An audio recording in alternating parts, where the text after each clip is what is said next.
നിങ്ങൾക്കറിയാം, എൻ്റെ പിതാവിൻ്റെ കല്ലറയിൽ ഈ മനുഷ്യൻ സത്യമായിട്ടും നീതിമാനായിരിക്കുന്നു എന്ന് എഴുതി വെച്ചിട്ടുണ്ട്. അത് പ്രിയപ്പെട്ട ശ്രീ വി.ഡി. സതീശൻ നിയമസഭയിൽ സംസാരിച്ചപ്പോൾ ആദ്യമായി പറഞ്ഞ വാക്കുകളാണ്.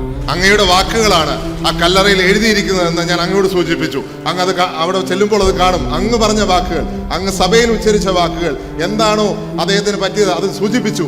അങ്ങയോടുള്ള നന്ദിയും കടപ്പാടും. കാരണം ഇന്ന് ദിയോസ്കോറോസ് തിരുമേനി പ്രസംഗിച്ചപ്പോഴും അതാണ് പറഞ്ഞത്. കാരണം യേശുക്രിസ്തുവിനെ പറ്റി മാത്രമാണ് ഇതിനു മുമ്പ് എഴുതിയിട്ടുള്ളത്. ഒരു കല്ലറയിലും കണ്ടിട്ടില്ല എന്ന് അഭിവന്ദ്യ ദിയോസ്കോറോസ് തിരുമേനി ഇന്ന് പ്രസംഗിച്ചു.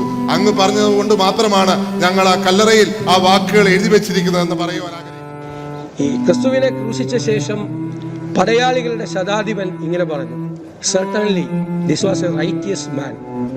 വാസ്തവത്തിൽ അദ്ദേഹം ഒരു നീതിമാനായിരുന്നു.